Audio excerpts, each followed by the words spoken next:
Robert Joseph Benetti. I was born in Hartford, St. Francis Hospital, 1941. Lived in Simsbury at the farm. We had a farm at the time, my grandparents did. And I grew up there. My alcohol of choice is black velvet. Terrible, I hated it. I hated it. Oh yeah, I never took home any homework or anything, but I got by, you know. There you go. I was not a good student, you know, with my C's, maybe a D here and there. In 7th and 8th grade, I had a great English teacher, apparently. He was a queer, but that's okay. This is family, right? Yeah. Okay. He must have taught me well, because I did do B's, A's and B's in English, and I never studied or anything. There you go. When I was in high school. But no, I never liked school. Never did. Not that type of person, I guess. Yeah. I met my friend Booty when I was, when he came to kindergarten. Yeah. And we've been friends ever since. Well, I worked quite a bit when I was, young, and I worked at a restaurant from the time I was 13 till I was 16. And so after school, I went to trade school in Hartford. I'd take the bus back or hitchhike back to Simsbury, and I'd work till, who knows, 11, 12 o'clock every night. And weekends, forget about it. You just work, 12 plus 16-hour days, go home, sleep for a while, go back to work. It's restaurant work.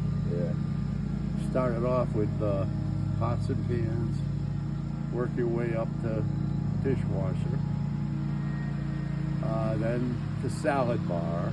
They wanted me to be a waiter, but I did not want to be a waiter. I busted a little bit. Had a lot of responsibility back then. I had keys to the liquor closet, and there was a separate building where they used to have functions. Here I am, a young kid, probably 15 years old, and at 1 o'clock you got to get everybody out. So I would always look around and pick out the meanest looking guy there, the biggest, and I'd say, "Hey buddy, I got a problem." And he'd say, "What's that?" And I'd say, "How am I going to get all these people up if I work?" "Don't worry about it, kid." He'd get all the people out for me. Booty worked there too. I had a good friend, not a good friend, but a friend when I was in the military in the Boston area. He had a lady friend who was a super nice person. She was like a sister to me. And she wanted to fix me up, so they were a year out of high school at the time, so she handed me a yearbook and said, "Here, pick somebody." And my first choice was already married. My second choice was my bride. Well, let's see, we always went to Bly's first thing, which was a seafood place up there, and we got our fried clams.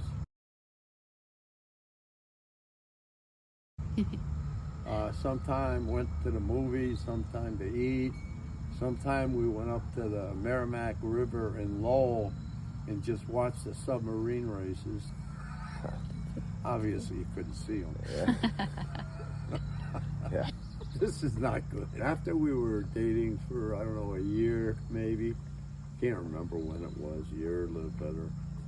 And we were driving down a road,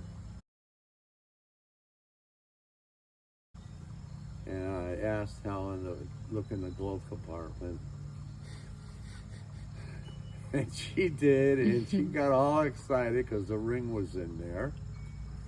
And she kept on saying, "Pull over, I want to kiss you." And I kept driving.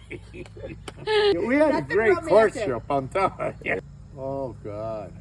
She just, where do you start? Everything, her gentleness, her love of family. I was not really what you would call a family person. Grew up quite a bit on my own. So she was really into the family see. I always loved her lips. Something about her lips. Yeah. I don't know. I used to always kid her about them, but yeah, I don't know. Everything, you know. She's just a great lady. Yeah. You know, she just really, really is full of love. Really full of love. She just had so much to give, and she gave everything to everybody else. She did. She really, boy. I have to say, conversation, communicate. Yeah.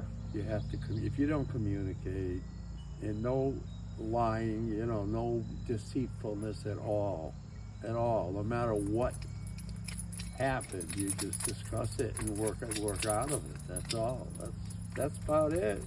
I guess, you know, to me, just openness and honesty and communication. Oh boy. The 50s were probably the best generation, the best decade in the history of, it was all, you know, Chevrolets and apple pie. It was, I don't know, it was just, the 50s were fantastic years. They just, people would talk to each other, go over each other's house, have coffee, you know, the TVs were just coming out, and we used to go up to friends of my father's and watch the Friday night fights on his little round TV. Yeah. No, the 50s were the best decade, I'll tell you. They were the best decade to grow up in, I think. Yeah, Enough. yeah, it really bothered me the way that she is. It still does, you know, yeah. Vietnam was a mistake. 58,000 people. Yeah. Yeah, that was the biggest thing, aside from me getting married. Yeah. My sons are my friends also. I don't know, maybe when we went to Alaska fishing, you know, Booty was with us and Eddie Lullamere one time. Yeah. Now, first of all, you have to understand that back in those days, you listened to what your father said. My father asked me if I was going to go to college. I was in 8th grade, and I said, no, I'm not going to college. So he said, okay, then you know, you're going to trade school. And I said, no, I'm not going to trade school. So he said, yeah, he said, you're going to go to trade school. Okay. Back then, trade school was not what it is today. It was more or less the dummies go to trade school, which didn't affect me. I was a dummy. I don't mind going. I just, I told him, I said, no, I'm not leaving my buddies in Simsbury. You know, I had a lot of them. And so he says, yeah, and you could be a plumber. And my father said, no, that's too dirty. You're going to be an electrician. No, Pop, I want to be no, you're going to be, okay, Bob, I'll be an electrician. So you wanted to be a plumber? I don't know why I said it. I don't know. I'm 14, 15 years old. I don't know why I said plumber. Oh my God, I love my trade. I did. I didn't care for the business part, but boy, I love the trade. I love doing it.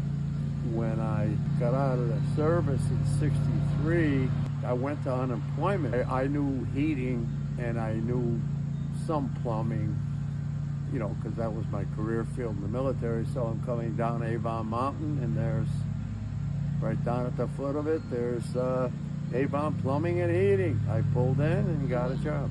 Wow. So I was working for them for $1.35 an hour.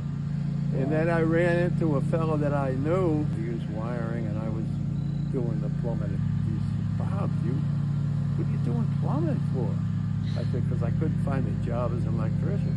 He said, do you like it? I said, hell no. So I ended up going to work for him for $1.75 an hour.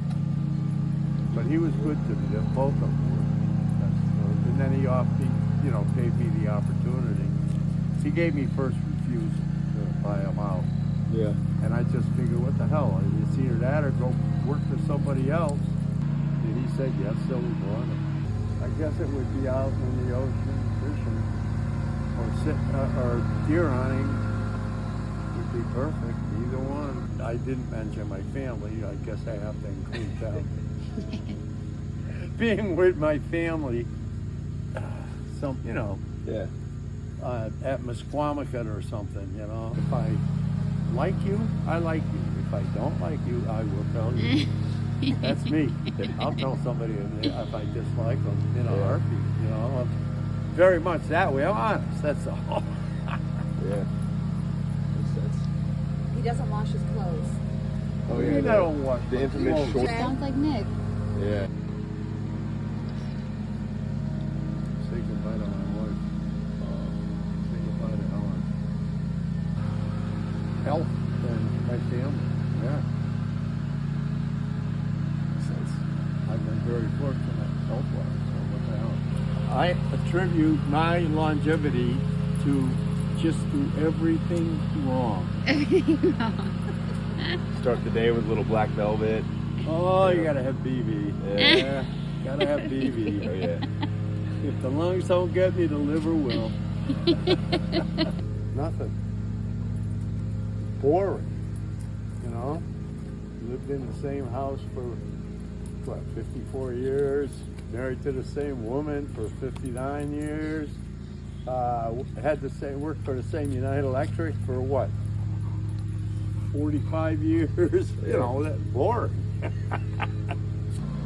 Oh boy. Listen to your parents. They're not gonna steer you wrong. Listen to your mom and pop.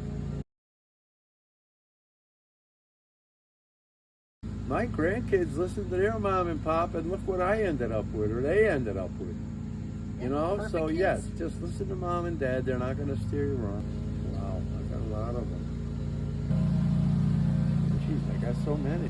Helen and I did. We just had so many laughs.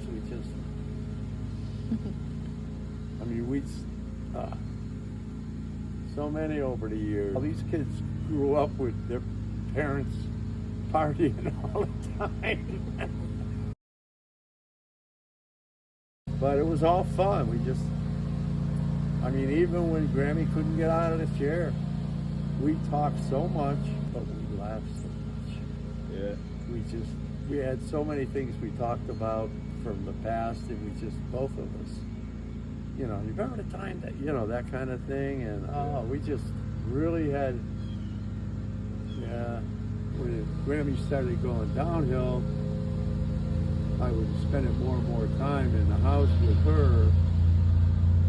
She got to know things about me that she never knew, and I got to know things that all these years, but you didn't have a chance to really discuss it. And then now, so we had a lot of great days. They were all great days, but just talking about things and laughing.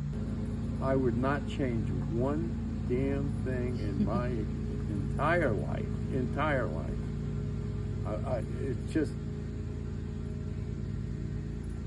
It all worked, everything. Good, bad, whatever. It all worked. So what the hell? Why change anything? Yeah. The way it was supposed to be.